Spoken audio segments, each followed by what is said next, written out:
The days of the Lamborghini Aventador are virtually over. Lamborghini has ceased production of its V12 flagship and will take no further orders. But while it's easy to mourn the passing of a legend, there are a few diehards who continue to celebrate its legacy.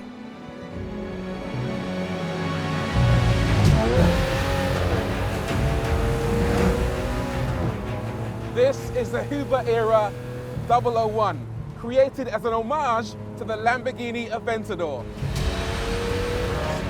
It's basically a body kit for the LP700-4 created by Dubai-based coach builder Huber, who wanted something for the discerning Lamborghini driver who prefers to stand out.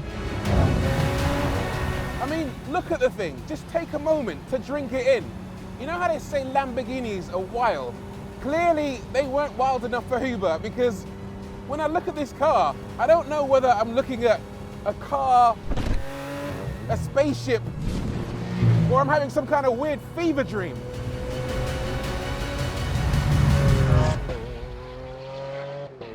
It's a brand of outrageousness seldom seen outside the pages of a comic book. This is a regular Aventador Roadster underneath, but the surface of this car has been transformed, giving it a design like almost nothing else on the road today. This example is a 2017 Aventador finished in Viola Ophelia, a color carried over from the Murcielago. But the big news is that Huber have redesigned the front and rear bumpers by laser scanning the car's body for a precise plug-and-play fit. The entire front section is made from carbon fiber, with the top portion painted to match the body color. As for the vents, they can best be described as large. The front splitter could do a decent job as a snowplow, and the badge is a shield-on-shield design, alluding to the fact that Huber has placed its interpretation on top of Lamborghini's. Huber don't do side skirts for this car, but it has been fitted with matte black on the lower section and on the air intakes. The wheels are original Lamborghini and sit on top of the car's factory carbon ceramic brakes. The entire rear end has been modified extensively too. This rear bumper is fully carbon fiber, even this central section, which has been painted Viola Ophelia just to match the rest of the car. On either side you have meshing with custom Lamborghini Bull laser etching on either side. Plus down here, this exhaust shroud is custom built. It sticks out even further than the standard Aventador shroud just to prevent the carbon fiber from melting. Then you've got the Huber badging, and above that, you've got to have wings on a Lambo, don't you? And this car has not one, but two Aventador wings. One standard wing which sits flush with the bodywork, and then another wing just above it sitting on stands. Then of course you've got the pièce de résistance UFO Bull. Probably the coolest Lambo number plate I've ever seen. Obviously, this isn't going to be everyone's cup of tea, but Lambos are supposed to be eye-catching and different. And this ticks those boxes and then some, particularly for the owner, Ciro Ciampi. I bought this car late at night, 2 in the morning, watching boring TV, scrolling through the car sales ads on Autotrader, and this car comes up. It was the colour Viola Ophelia. There's only 2 in the country, and the other's an SV Roadster that my friend owns, and I'm not getting my hands on that anytime soon. So this entry model Aventador Roadster in Viola Ophelia was the one. Phoned up the dealer in the morning, put £2,000 deposit on it, and then figured out how I was going to finance the deal. I've been a Lamborghini owner for over 10 years with the Gallardo Spider, a couple of years without that, and I felt I needed a Lamborghini in my life. And with it being the most modern iteration of the Lamborghini V12s, which are very close to my heart, I felt the Lamborghini Aventador would be the next car in my garage. With this specific car being Viola Ophelia, it was already a very known model. Shmi had filmed and videoed it in 2013 when it was on the 50th anniversary tour. So buying this car was literally a pinnacle moment for me in my career and for my business. So for me, the styling of my Lamborghini Aventador was wow, but I'd got to know Sean Huber, who designed a homage to the 10-year run of the Aventador, and I'd been helping him with promote it within the UK. I had no idea I was buying this car until that moment on Autotrader. And then when I bought the car, I called Sean and he was like, I would be honoured if you had my first kit. So I intercepted the kit, which was destined for Dubai, and I was the first one to wear the Huber body kit. Why have I done that? Because I need to make it its own car. I need it to be a pinnacle promotional vehicle for petrol hedonism, but I wanted to give it its own unique look and really turn heads. Petrol Hedonism is our umbrella brand for our car shows. I've been organising events for the last 16 years, predominantly at the Sharnbrook Hotel, where they all started with the Italian Car and Bike Day in 2007.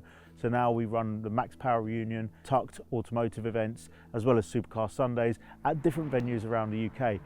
Whether you love or hate it, for me, it was just about being different. And for me, a car is an extension of your personality, and we are purely custodians of vehicles. The most important thing about this kit, it's plug and play, so I could turn this car back to original within 48 hours. We haven't had to cut or modify anything on the original car, and everything can be put back to normal.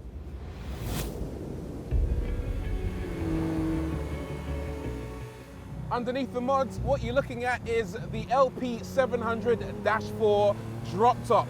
The car designed to replace the mighty Murcielago at the top of the Lamborghini V12 food chain. And the name, in case you're wondering, LP700-4, signifies the amount of power, 700 PS, and the number of driven wheels. It's all-wheel drive. As for the engine, well, it's a 6.5 litre naturally aspirated V12, and it is the last of a dying breed. It feels like a bit of a dinosaur. These cars have been given the death sentence, legislated off the road, but when you put your foot to the floor, that's not a death scream. That is a howl of defiance. This thing is not going quietly into the night. This engine has been around since 2011, but it's still incredibly potent. And just like the bodywork, it hasn't been left standard. It's been stage 1 modified to now make 750 horsepower.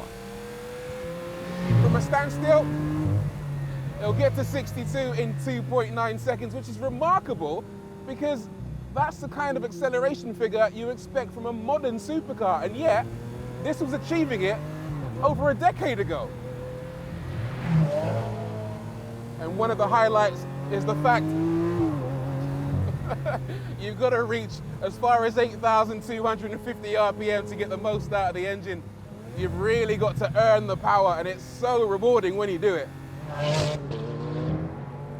Just a quick word on the gearbox.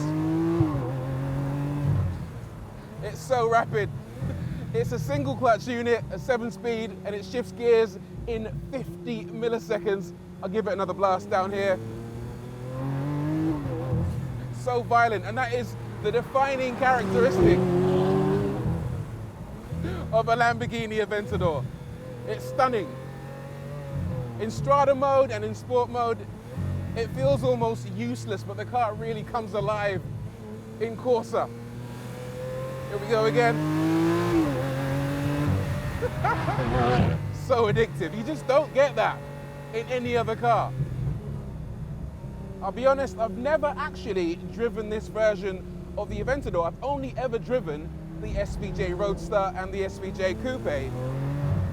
So I've always been curious as to what this car would be like. And I know it's been modified, but at the end of the day, it's still the base model Aventador, not the S, not the SV, and not the SVJ. The ride feels a little more compliant than you get in the SVJ, so I dare say you could daily this car in a little bit more comfort than you would the top model. The steering isn't quite as sharp and as accurate, and part of that is probably down to the fact it doesn't have rear wheel steering, but Lamborghini have definitely evolved the handling of this car over time.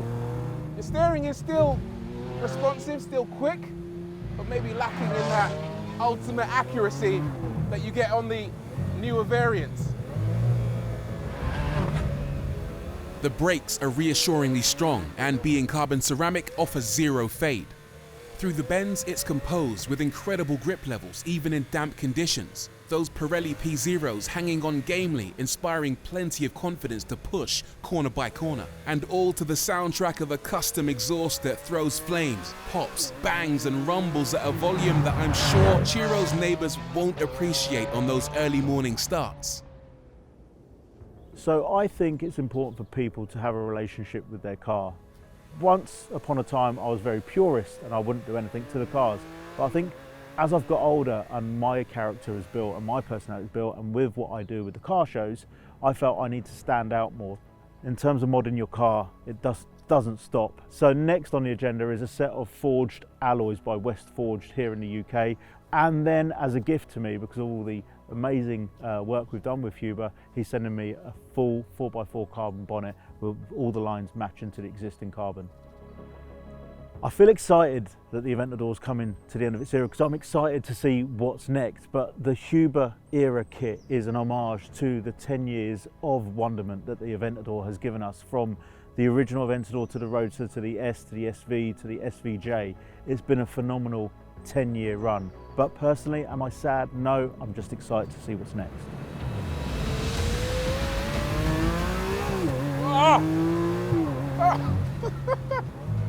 It's just such a savage thing.